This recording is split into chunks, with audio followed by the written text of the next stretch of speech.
you know what time it is. It's the LaDonna Raeh Show with your host, LaDonna Raeh. And today we have a very special guest. I'm so excited. I always say I'm so excited. I got to get a new set of words, okay? Just go ahead and inbox me with something new, okay? But how can you explain excitement? Dan the man, Dan Johnson, I've been working with you for a long time, and I've been watching you too.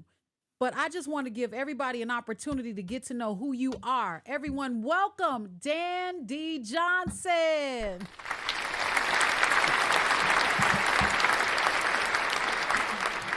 What's happening, LaDonna? How you doing? Man, I'm doing well. I'm doing fine. Thank you for asking. I just want to welcome you to the show so that everyone knows exactly what 151 questions. I don't want to get too far ahead, but where were you when I was about to say I do? This was, I was married for 12 years. And I didn't ask 151 questions, okay? I only asked maybe 90. And looking at your book, there are so many that I missed. So where were you when it was time for me to say I do? That's my question to you. I'm gonna tell you real simple. I was working. I was living through the questions that I was gonna have to ask later. How about that? That part, absolutely Yeah, that part. yeah. Yeah. So what made you come up? So just so you know, Dan has a lot of I was gonna read his bio, but I didn't want it to sound corny. If I read it, it sounds like I don't really know what I'm talking about. So I'll just say it like this. Dan, I came across you quite a few years ago, and you were working with the community. You were a family man. You still are, I'm sure. And there are opportunities for the Black community to learn how to relate with one another. And when I Yeah. saw your book, 151 questions to ask before I say I do. Am I saying it right? I say or you say? It's you say, you You say say. before you say I But do. I want you to take it personal. I So the am. That's name of the why. book is 151 questions to ask before you say I do. But I Yes. want you to take ownership of that and say, hey, 151 questions to ask before I say I do. Take it personal. I take it personal. So what made you come up with this list of questions? Why 151? Why not 150? Why not 180? All that whole thing. Well, context is important. The first book was 101 questions to ask before you say I do.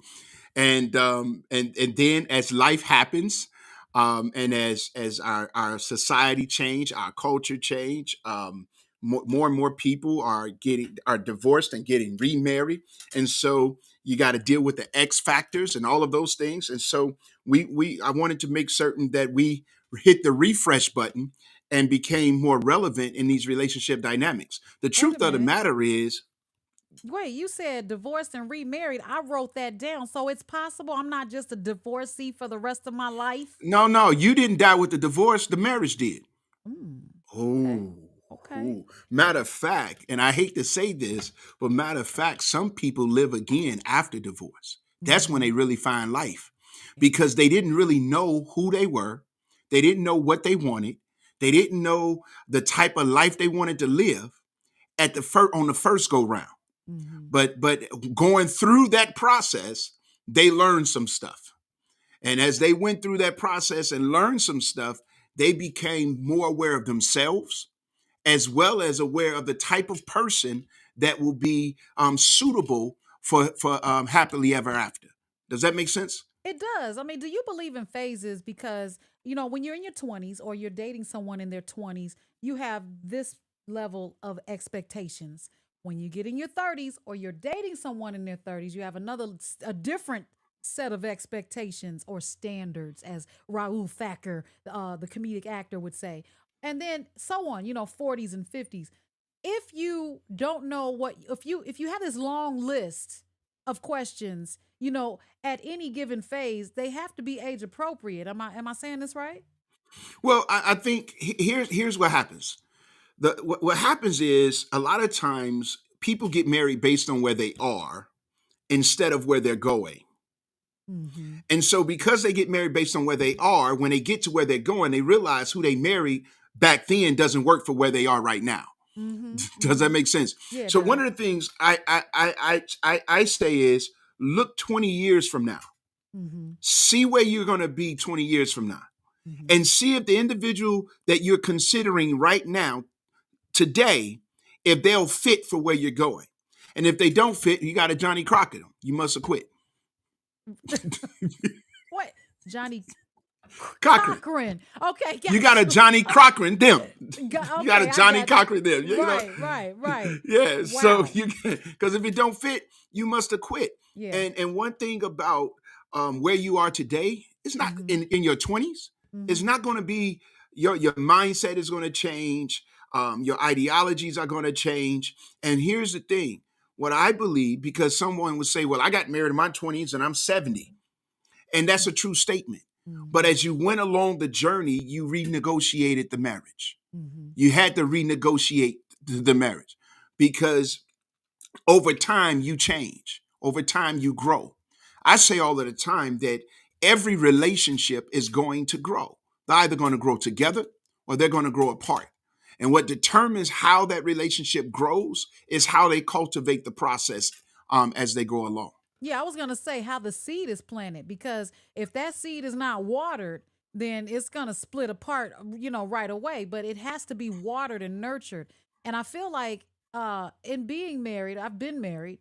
My ex-husband and I used to do a show called Happily Divorced.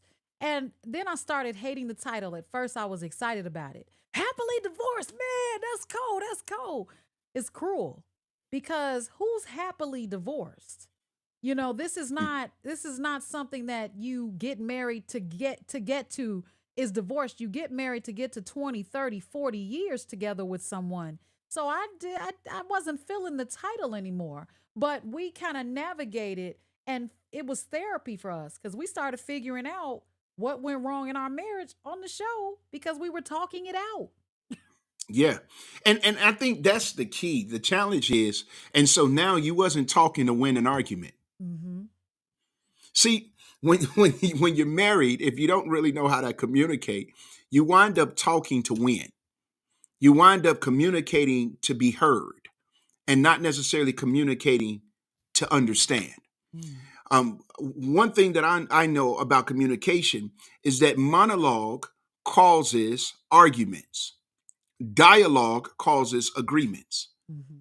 And so, what you and your husband did is you began to have My dialogue. ex-husband. I paid a lot of money. I'm okay. No, Okay. hey, listen, I get it. I get it. You pay now. You didn't only pay money. You paid a. Never mind. We that ain't everybody's business. We Yeah. gonna get. But the reality is, the truth of the matter is, what you and your ex husband was doing is you started engaging in dialogue.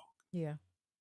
And the dysfunction of our society is the inability to communicate when times are hard. A lot of times we shut down. A lot of times we just disengage Mhm. when all we had to do is shut down the raw emotion that we were experiencing. Or a lot of times, if we just not only shut down the raw emotion, but kind of tone down the passion that's attached to it and be able to communicate. Mhm. And fortunately, the society by which we live, we don't get that. And Mhm. so we get in. Here's the deal, LaDonna, you are different than I am. I am different than you are. Whether it's well, no matter what kind of relationship it is, we're two distinctly different individuals. And so there are going to become moments, and many times we come from different backgrounds. We come from Mhm. different cultures. We come Mhm. from different, we were raised differently. Mhm. So our experiences are different. And all of those things help to shape our functionality and or our dysfunctionality, Mhm. right? And so we have to understand there's going to be moments where disagreement is the inevitable. Mhm. But how do you handle that disagreement? When you think about the number one cause of divorce, they say it's irreconcilable differences. They do? And yeah, I irreconcilable thought it was differences, number one. finances. No, listen. Even in my book, I tell people all the time. People say that finances, communication, and sex, those are the top three reasons for divorce. No, I believe.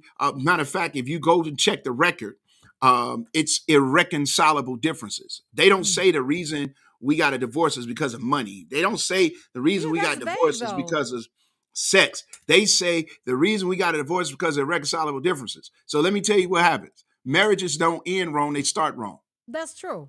I agree with And that. part of it is they shouldn't have started in the first place. And that's why we have this 151 questions to ask before you say I do, because what we want to do is give some framework to help become the conversation starter. Back in the day, me and my guys, we would go to parties, and they will pay what you call party starters, and that's basically for us to get on that dance floor and start dancing. What's and they get the pay party. a party star? Pay you Yeah, to what? To get onto the dance floor? And just start the party. Back in the day, you're a party starter. I was a They party throw starter, you. but I didn't get paid, Dan. I think somebody owes See, me some money. they owe you some money. They owe you. They'll drop you $50. Hey man, go and get this party started. Hey. And then you get the party started. You start dancing, and then everybody else start dancing, right? Yeah. And so the reality is, this book is the conversation starter. The idea is to get the conversation going, and because a lot of times people don't go to premarital counseling. And so the book becomes the premarital counselor without the title, the premarital counselor, because it gets you to start asking questions. And literally about every 2-3 questions you ask from the book is going to lead to 10 other questions and conversations around the same subject matter. Well, and that was why we put it together. Let me ask you, what is your favorite question? Like, I know it's going to be hard because you came up with 151 of them, but what is your favorite question that is thought-provoking and really helps a person to decide if they should, jump the broom or get married or say I do or not? Oh, it's not hard at all. Question number 150. And the question, listen. And that question is, what do you like the least about this person? I know somebody. I think somebody read your book. They just and asked me that. And here come the follow-up. What do you like the least about the question, about the person? And part B of that question is, and if that person never changed, are you willing to live the rest of your life with them? And if the answer is no, go. Just don't do it. Just be friends. Because part of the challenge is we fall so in love, and we be blinded by love, and we don't follow the red signs. We ignore the signals. Yeah. And then the thing that really nags us, we kind of say, oh, it'll be okay. They'll eventually change, because you keep telling them about it. And so people actually don't sit back and think, what is the one thing I really can't stand about this person? I love them, but this one thing I can't stand. And then the question is, once you really get out of your feelings and start thinking with your head and not your heart, then you ask the next question. If they never change, can I see myself spending the rest of my life with them? I just want to give everybody an opportunity. You're watching the LaDonna Raeh Show with our special guest, Dan D. Johnson, who is the author of 151 Questions to Ask Before You Say I Do. If you guys want to call in and talk to Dan, you certainly can do that. The phone number is 312. I don't know the number. 312-357-5141. Make sure you call that number, and you can talk live and Dan can answer some questions. Also, now, did you say 312-357-5141? I did. Okay, 312-357-5141. Yes. All right, that's the number to call. Let's go. Let's talk about it. So along with that, you all can go to his website, which is 151questions.com. I love that you got it that short, because that's a long title. But that is, you can go straight to it, get the ebook. You can also purchase the book and get your 151 questions on. Now, we gave you one of them. Don't take that one and run with it, because you gotta ask the rest of them. I think if I were to ask that question, a lot of times women think that they can change a man. They figure, I don't like this about him, but I'm gonna work on that. I'm gonna change. I'm gonna change it about him. I'm gonna lead by example. You go to his house and he's messy and like ridiculously messy. and you think I'll just clean up, help him clean up, and then Or he'll she follow the messy template. and ridiculously messy. I don't know. A lot of women. Don't do We it. Don't okay. start that All right. I conversation, won't. I LaDonna. won't start that Don't you about to conversation. change the whole show. Yeah, you're right. Because there's some kitchens I won't eat out of. That's true.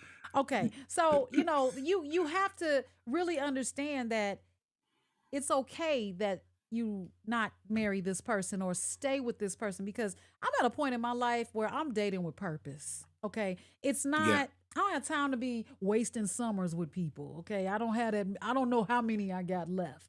And I love it when Jennifer Wow. Lewis says it. But they're more behind me than possibly in front of me. Okay. Unless I'm going to live to be 110. I Uh, think you got a Benjamin Button anointing on your life. I I think the do. age, yeah. Yeah, I told you when I saw you now, you look 10, 15 years younger than I knew you 10, 15 years ago. So I Well, don't that's know. because I got my set it off braids tonight. Oh, Normally okay. I wear different color hair, but with that being, thank you so much, Dan. I appreciate that compliment. But my knees are still popping. They know how old I am. And I'm sweating at night in my sleep. So if my new husband can handle the fan on all year round, then we good. But if that's your But see, watch this. People don't talk about that. yeah, yeah. People don't talk about it. What happens if he can't? What happens if the fan all year around makes him sick? Like Mm, physically sick yeah. because his nose gets stuffy, he can't breathe. But for you, it's necessary for you to have a good night's sleep. What are y'all Yeah. gonna do with that? Yeah, I'm gonna get a good night's sleep. But I I've been listening to a few people talking about living together apart. I think I'm saying that right. So when I was growing up, my great grandparents and my great aunt and her husband, well, my great uncle and aunt, had separate bedrooms for that very reason. It wasn't because they didn't love each other. They slept in separate bedrooms because they had separate preferences. I've heard, a little birdie has told me that those types of tactics are kind of coming back into, it's a thing that you can be in separate houses even and still be married. So, what say you about those questions that you ask? That's a compromise, or is that an agreement? Is that foundation? Is that dangerous? What are your thoughts on the matter? I think it's going to come down to agreement. Mm-hmm. The reality is some females, they want to lay with their man at night. They want to be cuddled. They want to lay in his chest. Some men say I need to lay next to the soft skin of my queen. Or the rough And feet? Yeah. well, amen. If you're a man that want to lay next to rough feet, God bless your ministry. But at any rate, but but I think those are the conversations you got to have on the beginning, on the Mm-hmm. front end. Mm-hmm. Remember, marriages don't end wrong; they start wrong, Mm-hmm. and they start wrong because these type of conversations don't happen. Mm-hmm. And so now, all of a sudden, watch this: life is happening. You started your marriage sleeping in the same bed. You got a little bit older, gained a little weight, not getting enough rest. You started snoring, developed sleep apnea, and all that kind of stuff. And then now there's this person that's ready to go, and they're okay with sleeping in the next room. But Mm-hmm. you got an issue with that. You got an issue with it, number one, because you're growing older, you're having health issues, and now my spouse just left me. You see what I'm saying? And in her mind or his mind, I'm just trying to get a good night's sleep. Mm-hmm. So you got to talk about this stuff. Yeah. Set the You expectations. you Touch and got to agree. set the expectations. And in the book, what happens is because I understand that everybody is not going to agree, right? Mm-hmm. So in the book, what we do is we have a section where you can identify the compromise. You write down the disagreement, then you talk about it, and then you come up with the compromise and you write down the compromise, and then both of you sign and date it Mm-hmm. Now it becomes a because contract. now it becomes a contract. Yeah. And I'm that dude. I'm coming back to it. Remember, on this day, you said XYZ. This is what we agreed to. Mm-hmm. And so that's why, to me, that communication has to be healthy. And because what you're looking for, really, LaDonna, is you're looking for two things. You're looking for compatibility Mm-hmm. and you're looking for suitability. Because if I'm not compatible to you, I won't be suitable for you. And eventually, the lack of compatibility and the lack of suitability is going to create irreconcilable differences. I do premarital counseling. I'm in a session right now, and I told them my job is to find the tension in the relationship, because it's that tension in the relationship that's going to highlight or bring to the forefront the differences. Mhm. So I want to reconcile the differences as much as we can now, so they won't become considered irreconcilable later, so that your I do can be forever. Now, when couples are already living together before marriage, couples counseling can be very difficult because of that. Because if the end result needs to be, or if what has to happen is that they not be together, now you're talking about splitting up entire households that probably, I'm not going to, say you shouldn't have been shacking in the first place, because I need to know how you live before I live with you. But Well, if, that's a yeah. I'm sorry. That's a common thing now where people are saying, hey, let's cohabitate before we get married to see how you live, see how I live, and see if we can make it work. And the truth of the matter is, here's what's very, very interesting. The divorce rate for cohabitants prior to marriage is higher than the divorce rate for those that did not cohabitate. Matter of fact, those marriages last 20 years longer I can see that. than than the ones that we were living together, and then we decided to get married. Those end first. Why do you think that is? I got my own opinion. You know what? Here's the thing. I personally believe that at the day you say I do, that's when the real tension hits the relationship. And I think because of that, you've become comfortable in this cohabitation type of realm. Hmm. So you haven't experienced some tension that's going to automatically come at the day you say I do.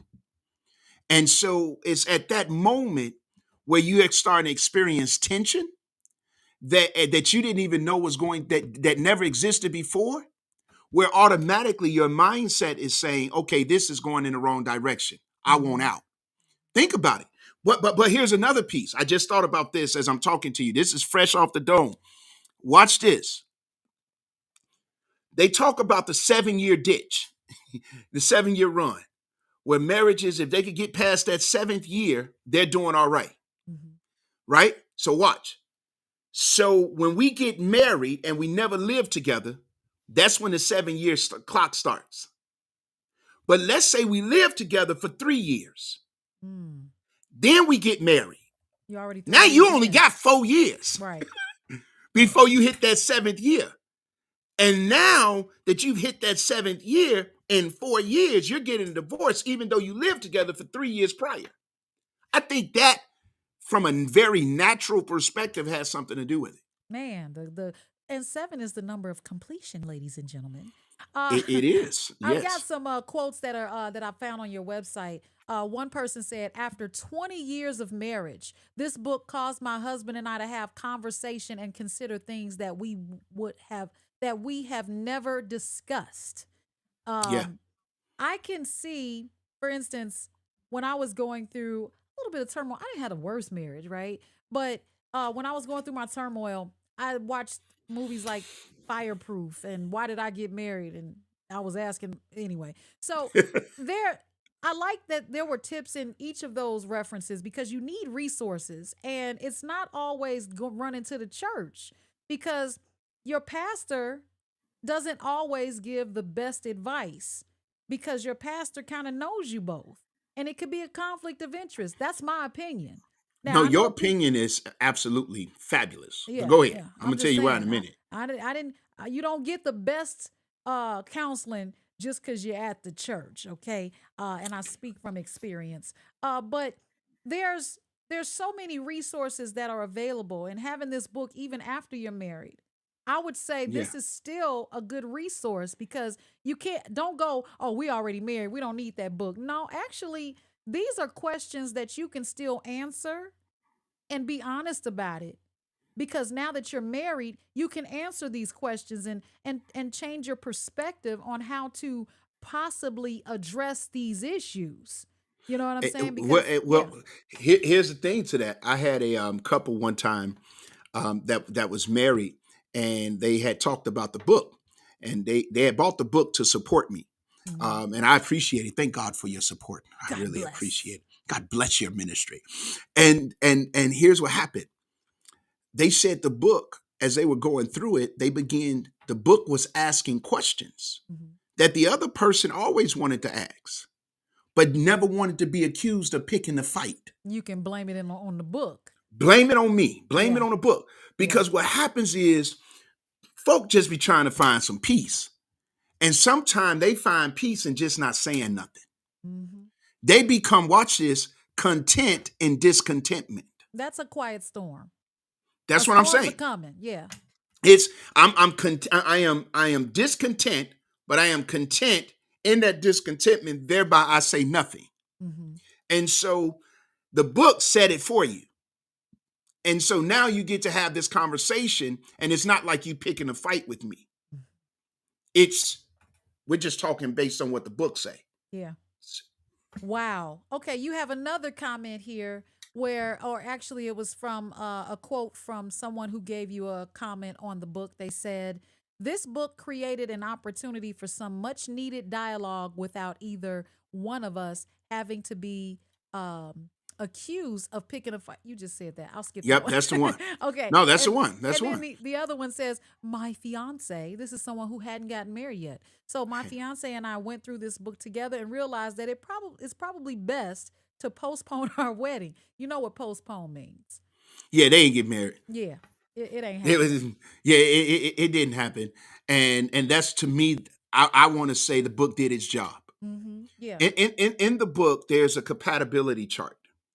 So what happens is, if you're a couple and you're considering getting married, like right now, then the one partner download the book or buy the book, the other one downloads the book or buy the book.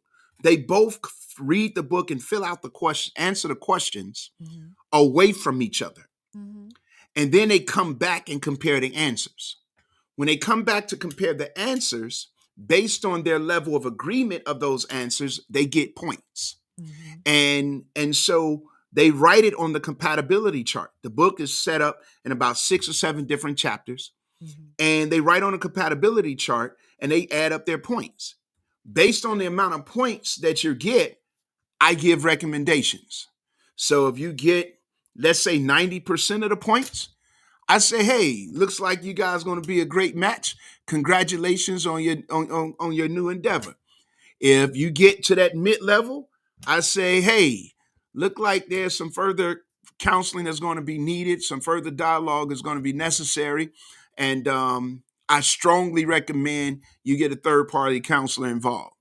Okay. And then if the points are just so low, I say, hey, guess what, you guys? Don't do it. Just be friends.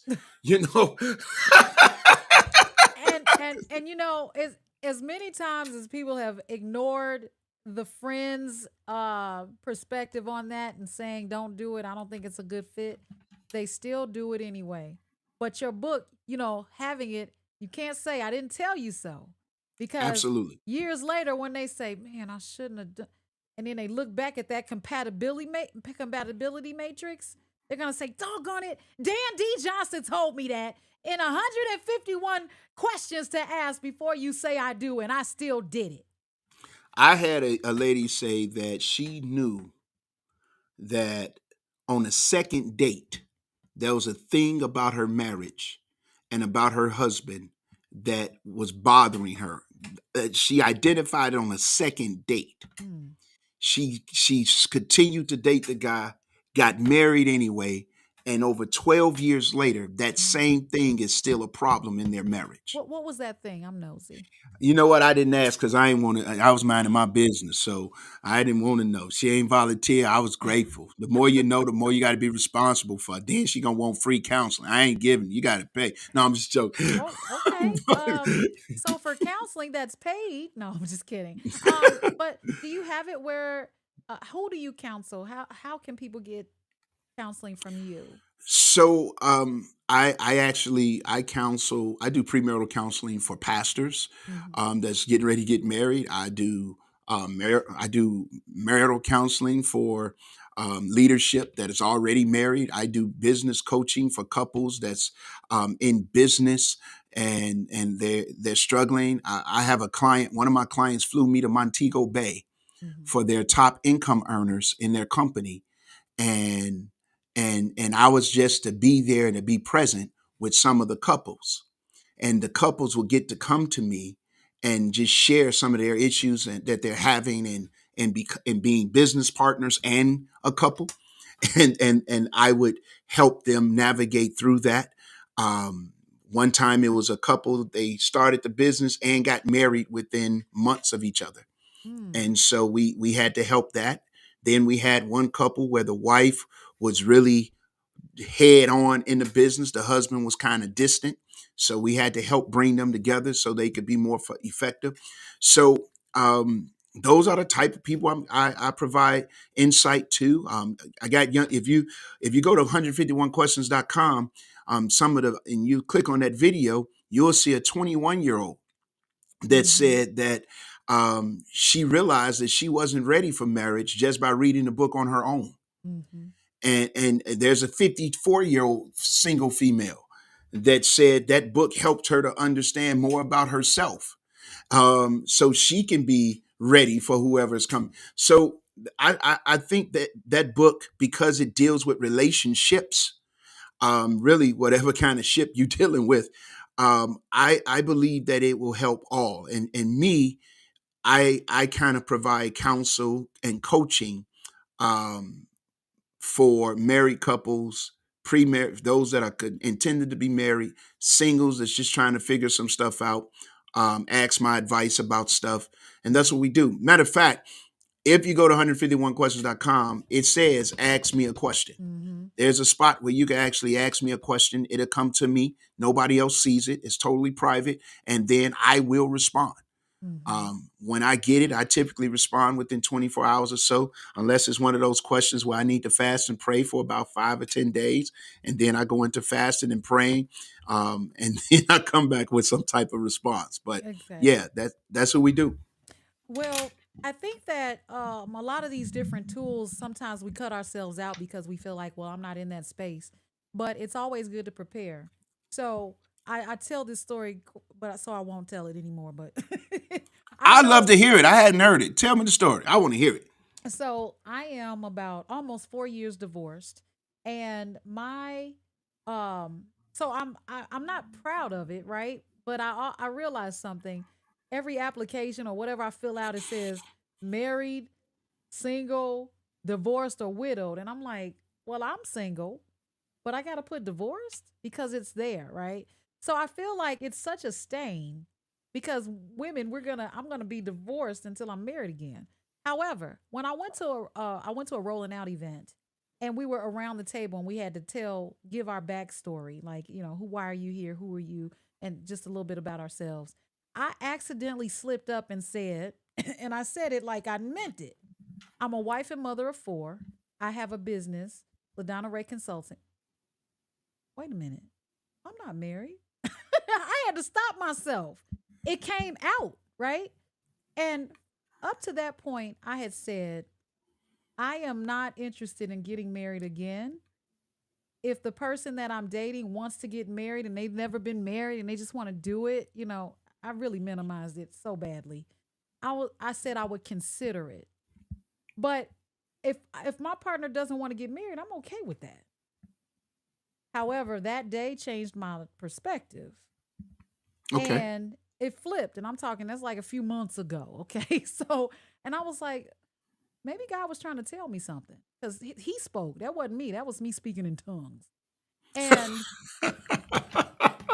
if I'm supposed to be a wife, I got to make some changes because I've been a wife before and I can teach a class because I know what not to do. I know what mistakes I made, but I didn't have this book. You know what I mean? So in flipping through your book, it's like self revelation. You know, Yeah, it's an assessment almost.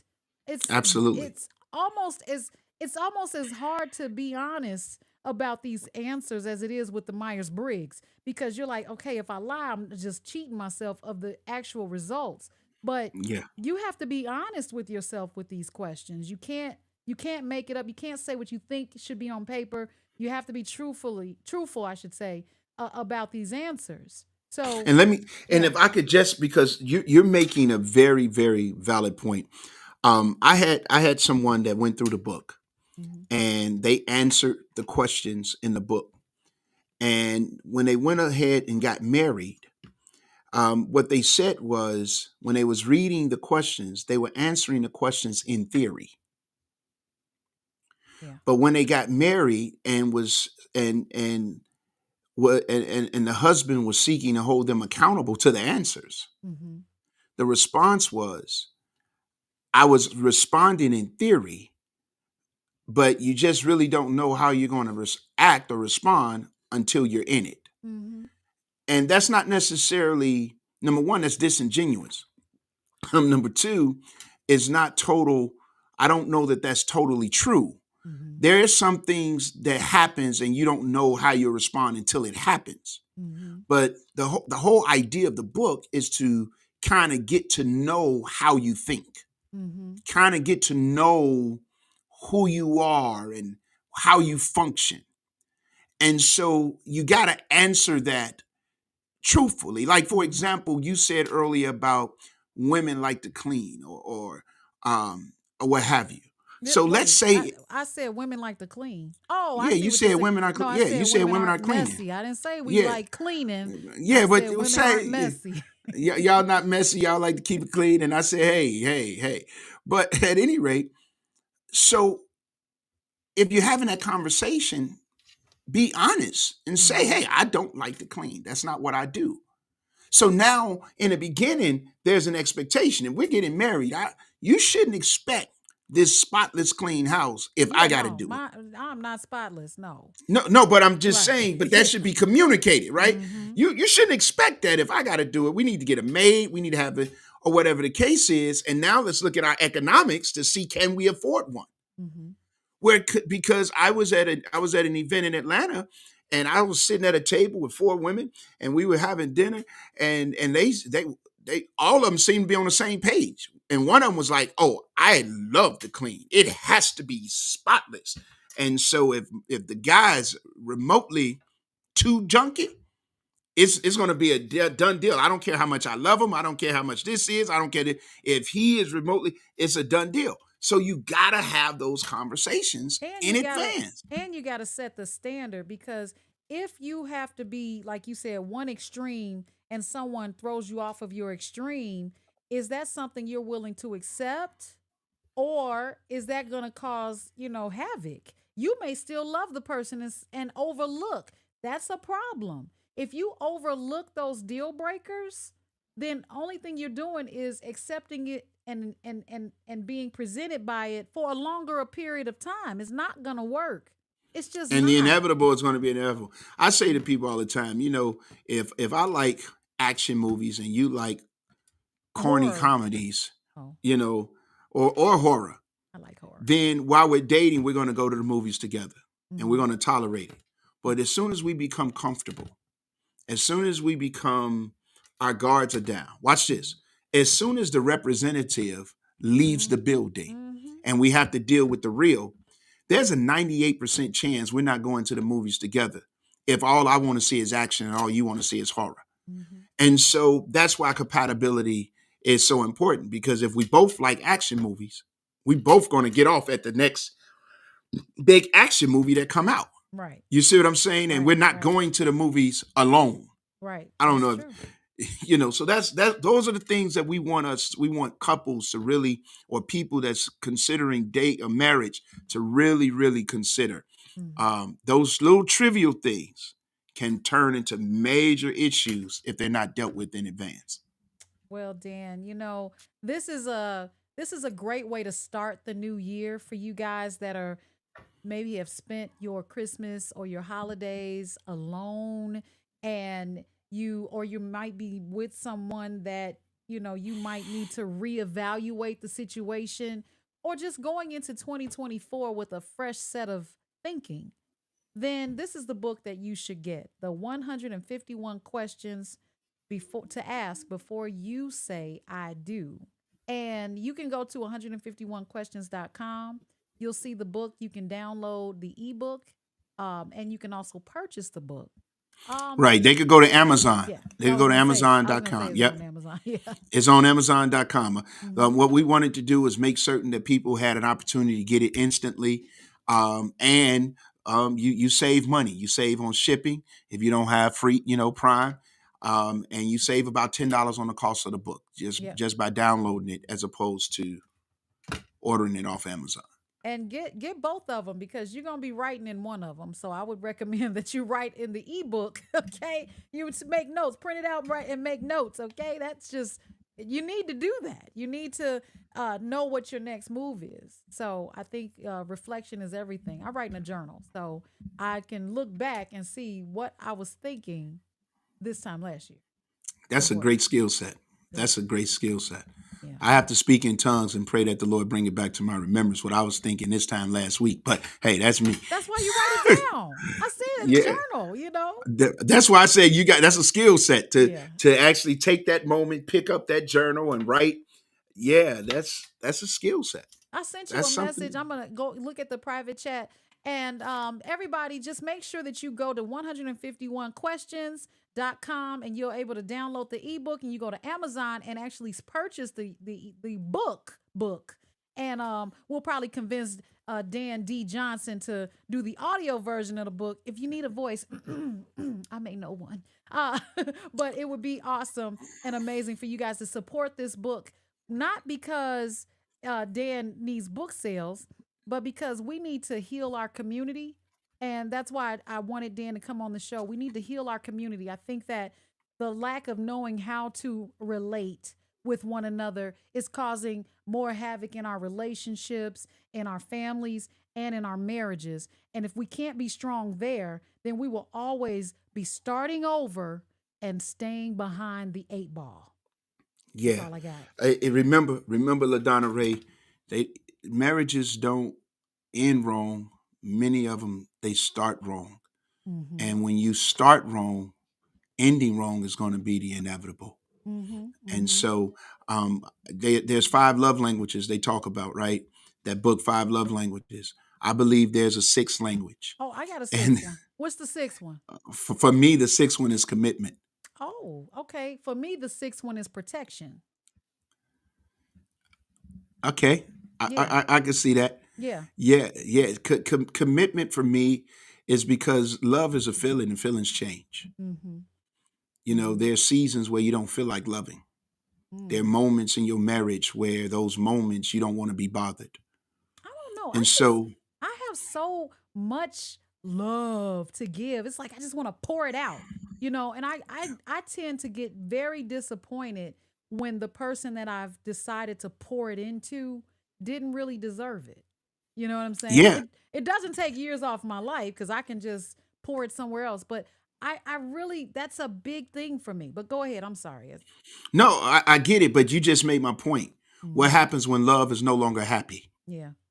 What happens when you pour out all of your love, you give all your love into this individual, and you feel like they don't deserve it? Number one, because Mm-hmm. they don't reciprocate it, they don't Mm. show appreciation for it, Okay. and as a result of that, you start feeling a certain type of way, Mm-hmm. and then you try to become the opposite of yourself. Mm-hmm. In Mm-hmm. other words, you start reserving yourself to protect yourself. So Mm-hmm. you compromise your authenticity by wanting to give love, by pulling it back, Yeah. right? Yeah. And so now for some, that's just a moment. That's a season. That's a cycle where the marriage is. The marriage Mm-hmm. is going through this season of turbulence, if you will. And Mm-hmm. to me, that's when that sixth love language comes in, where you make a conscious decision to be married to the commitment, even if you don't feel like being married to the person. Mm-hmm. And then that commitment allows you to stay in that process. Now, if there's compatibility and therefore suitability, even though you don't feel like being bothered, you're at a moment now where this commitment that you're having is going to allow you to continue to move ahead. And so until that next season of everything is okay comes, Mm-hmm. unless it's just something that, and that's the issue. I'll close with this. The issue is, it doesn't matter how much knowledge I have. It doesn't matter how much knowledge you have.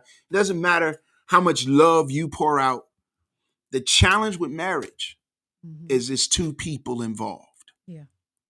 And two people have to be on the same page. Mm-hmm. How can two people walk together except they agree?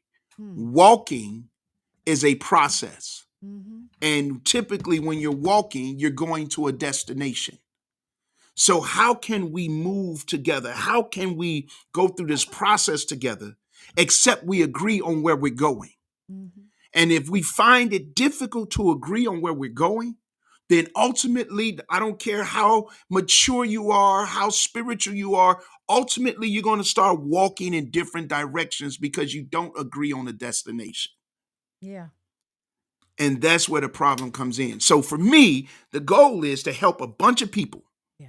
I want to help 1,000,000 people understand where they're going first. And if they can understand where they're going, they can have somebody, now they could communicate that to someone else. And now they can determine if both of them are going in the same direction. I love it. I love it. Well, we got a comment from Martin G. Johnson, the crime chaser. He says, hey, Martin G. Johnson. I appreciate you. So, What's happening, Martin? yeah, everybody make sure you go to 151questions.com so that you can get the ebook version of the book, and go to amazon.com and get your hardcover book. It also makes a great gift for birthdays, anniversaries, and engagement parties. I mean, there's a bunch birthdays. I said birthdays, Hey, I had a but bunch of single yeah. women. They all bought it, and they started doing this. They turned it. They used it for their book club. And Mm, then I had someone. She's married, but she bought 10 of them for her single friends as yeah. gifts. So yeah, it's definitely a great gift, and it's a gift of life. Because if you choose right, you'll live life. But if you choose wrong, you won't live long. Man. And on top of that, if you're married, it's probably a good idea to get two copies so that you can read them independently. And Yeah. that way you can bring it back together, because I remember uh, being able to have those conversations. It gives you something to talk about that is fruitful and not toxic. So Dan, the man. How many times do people say that? Thank you so much for being on the show, on the LaDonna Raeh Show. And I really appreciate everything that you're doing and that you've done in the community. That's why I wanted to have you on, so that people knew what was going to take place. I think that this is a resource that can really help the relationships in our community, because we can certainly use all the help we can get. And especially coming from a Black perspective, you already know, and you've walked the walk, and people can relate to you as the author. Thank you. Thank you so much, LaDonna Rae. Continue to be great. Thank you. You as well. All right. Well, you know what time it is. It is time for us to wrap this thing up.